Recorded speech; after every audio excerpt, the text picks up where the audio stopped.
يا بني إسرائيل اذكروا نعمتي التي أنعمت عليكم وأني فضلتكم على العالمين۔ اے بنی اسرائیل، یاد کرو میری وہ نعمت جس سے میں نے تمہیں نوازا تھا، اور یہ کہ میں نے تمہیں دنیا کی تمام قوموں پر فضیلت دی تھی۔ اے بنی اسرائیل، یہاں سے ایک دوسرا سلسلہ تقریر شروع ہوتا ہے جسے سمجھنے کے لیے حسب ذیل امور کو اچھی طرح ذہن نشین کر لینا چاہیے۔ ایک، حضرت نوح علیہ السلام کے بعد حضرت ابراہیم علیہ السلام پہلے نبی ہیں جن کو اللہ تعالیٰ نے اسلام کی عالمگیر دعوت پھیلانے کے لیے مقرر کیا تھا۔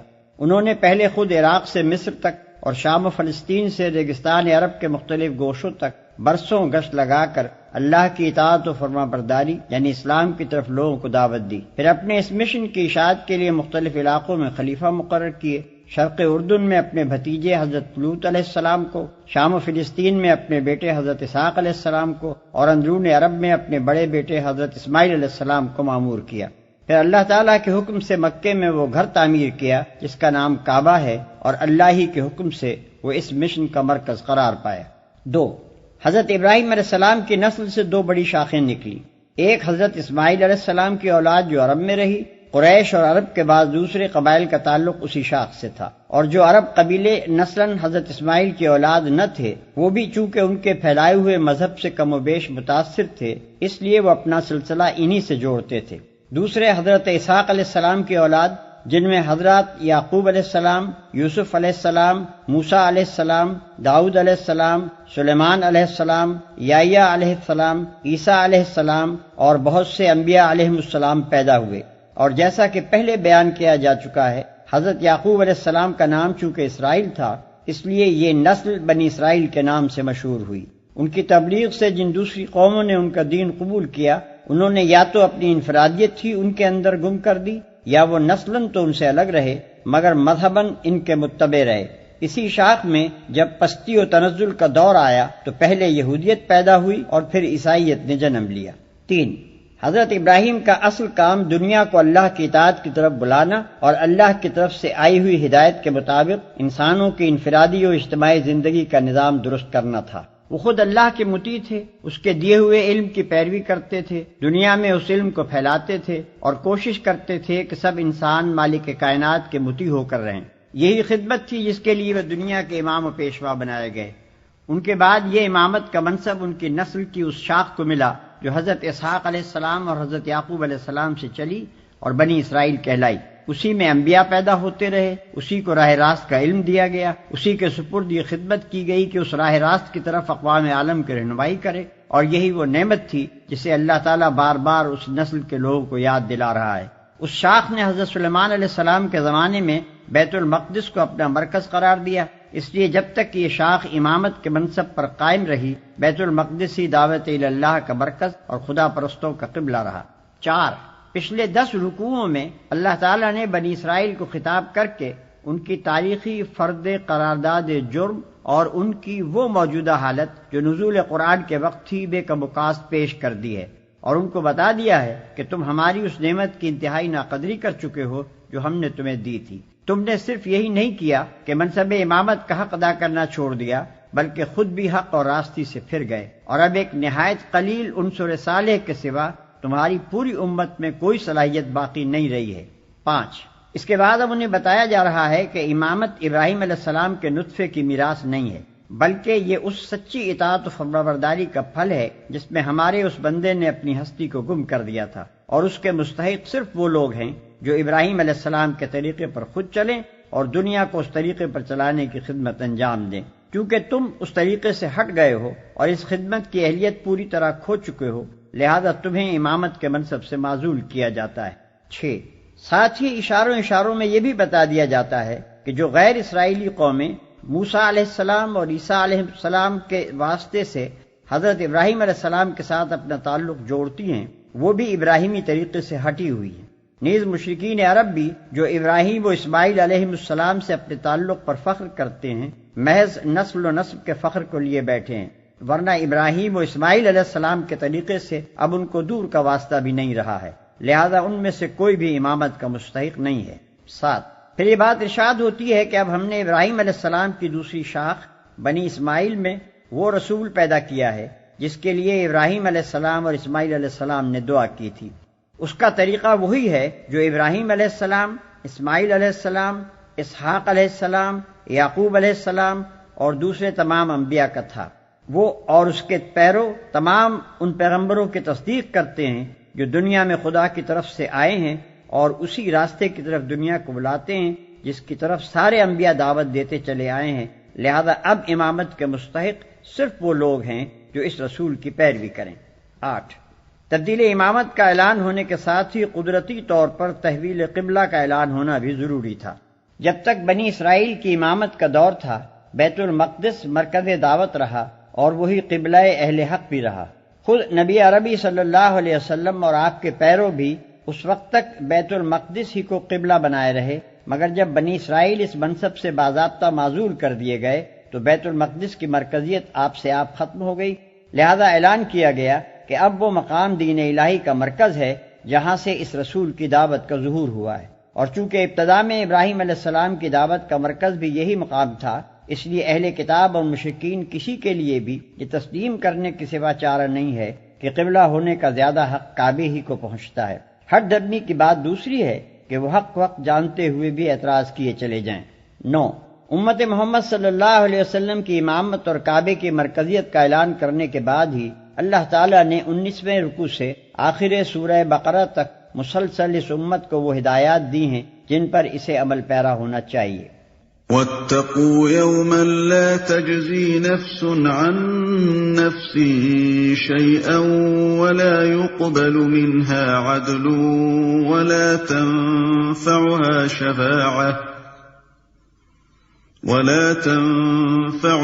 شَفَاعَةٌ وَلَا هُمْ يُنصَرُونَ۔ اور ڈرو اس دن سے جب کوئی کسی کے ذرا کام نہ آئے گا، نہ کسی سے فدیہ قبول کیا جائے گا، نہ کوئی سفارش ہی آدمی کو فائدہ دے گی، اور نہ مجرموں کو کہیں سے کوئی مدد پہنچ سکے گی۔ وَإِذِ ابْتَلَىٰ إِبْرَاهِيمَ رَبُّهُ بِكَلِمَاتٍ فَأَتَمَّهُنَّ قَالَ إِنِّي جَاعِلُكَ لِلنَّاسِ إِمَامًا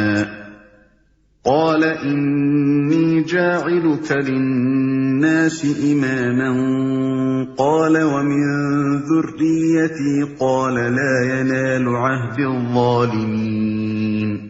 یاد کرو کہ جب ابراہیم کو اس کے رب نے چند باتوں میں آزمایا اور وہ ان سب میں پورا اتر گیا تو اس نے کہا، میں تجھے سب لوگوں کا پیشوا بنانے والا ہوں۔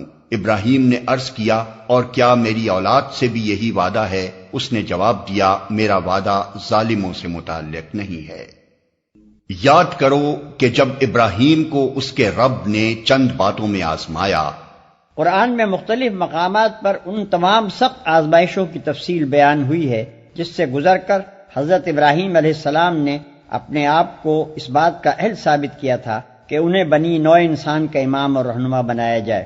جس وقت سے حق ان پر منکشف ہوا، اس وقت سے لے کر مرتے دم تک ان کی پوری زندگی سراسر قربانی ہی قربانی تھی۔ دنیا میں جتنی چیزیں ایسی ہیں جن سے انسان محبت کرتا ہے، ان میں سے کوئی چیز ایسی نہ تھی جس کو حضرت ابراہیم علیہ السلام نے حق کی خاطر قربان نہ کیا ہو، اور دنیا میں جتنے خطرات ایسے ہیں جن سے آدمی ڈرتا ہے، ان میں سے کوئی خطرہ ایسا نہ تھا جسے انہوں نے حق کی راہ میں نہ جھیلا ہو۔ میرا وعدہ ظالموں سے متعلق نہیں ہے۔ یہ وعدہ تمہاری اولاد کے صرف اس حصے سے تعلق رکھتا ہے جو صالح ہو، ان میں سے جو ظالم ہوں گے ان کے لیے یہ وعدہ نہیں ہے۔ اس سے یہ بات خود ظاہر ہو جاتی ہے کہ گمراہ یہودی اور مشرک بنی اسماعیل اس وعدے کے مصداق نہیں ہیں۔ وَإِذْ جَعَلْنَا الْبَيْتَ مَثَابَةً لِلنَّاسِ وَأَمْنًا وَاتَّخِذُوا مِن مَّقَامِ إِبْرَاهِيمَ مُصَلًّى وَعَهِدْنَا إِلَىٰ إِبْرَاهِيمَ وَإِسْمَاعِيلَ أَن طَهِّرَا بَيْتِيَ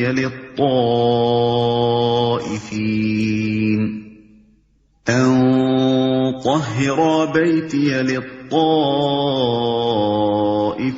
وَالْعَاكِفِينَ وَالرُّكَّعِ السُّجُودِ۔ اور ہم نے اس گھر کعبے کو لوگوں کے لیے مرکز اور امن کی جگہ قرار دیا تھا، اور لوگوں کو حکم دیا تھا کہ ابراہیم جہاں عبادت کے لیے کھڑا ہوتا ہے اس مقام کو مستقل جائے نماز بنا لو، اور ابراہیم اور اسماعیل کو تاکید کی تھی کہ میرے اس گھر کو طواف اور اعتکاف اور رکوع اور سجدہ کرنے والوں کے لیے پاک رکھو۔ پاک رکھنے سے مراد صرف یہی نہیں ہے کہ کوڑے کرکٹ سے اسے پاک رکھا جائے۔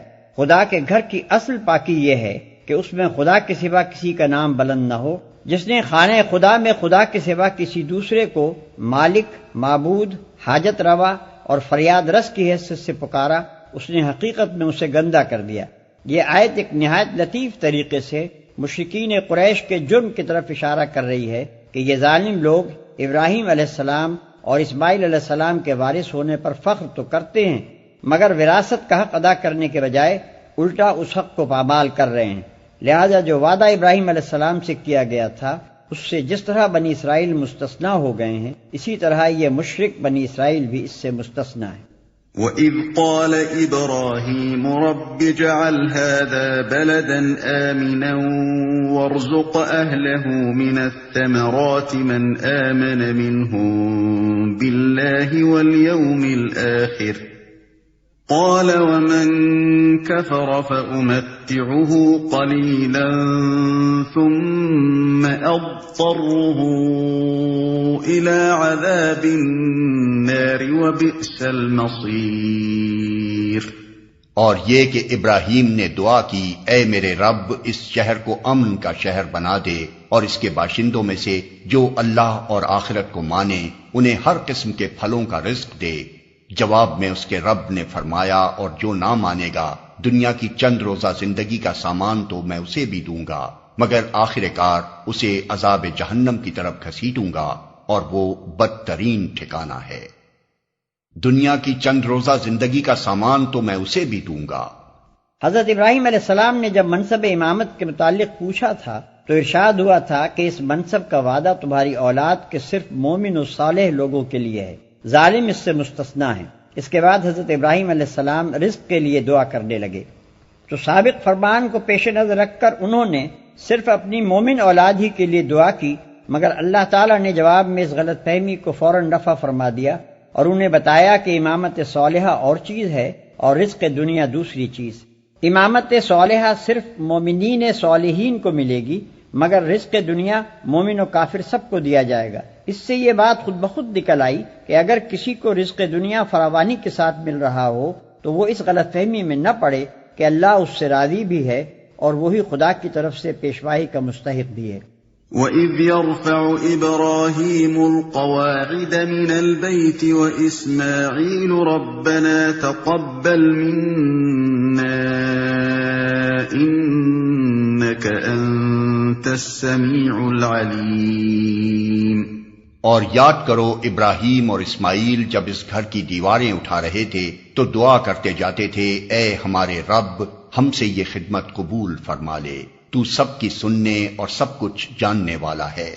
ربنا واجعلنا مسلمين لك ومن ذريتنا أمة مسلمة لك وأرنا مناسكنا وتب علينا إنك أنت التواب الرحيم۔ اے رب ہم دونوں کو اپنا مسلم بنا، ہماری نسل سے ایک ایسی قوم اٹھا جو تیری مسلم ہو، ہمیں اپنی عبادت کے طریقے بتا اور ہماری کوتاہیوں سے درگزر فرما، تو بڑا معاف کرنے والا اور رحم فرمانے والا ہے۔ ربنا وابعث فيهم رسولا منهم يتلو عليهم آياتك ويعلمهم الكتاب والحكمة ويزكيهم إنك أنت العزيز الحكيم۔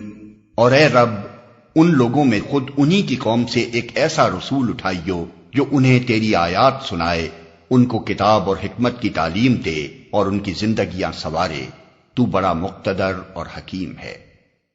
ان کو کتاب اور حکمت کی تعلیم دے اور ان کی زندگیاں سنوارے۔ زندگی سنوارنے میں خیالات، اخلاق، عادات، معاشرت، تمدن، سیاست، غرض ہر چیز کو سنوارنا شامل ہے۔ تو بڑا مقتدر اور حکیم ہے۔ اس سے یہ بتانا مقصود ہے کہ محمد صلی اللہ علیہ وسلم کا ظہور دراصل حضرت ابراہیم علیہ السلام کی دعا کا جواب ہے۔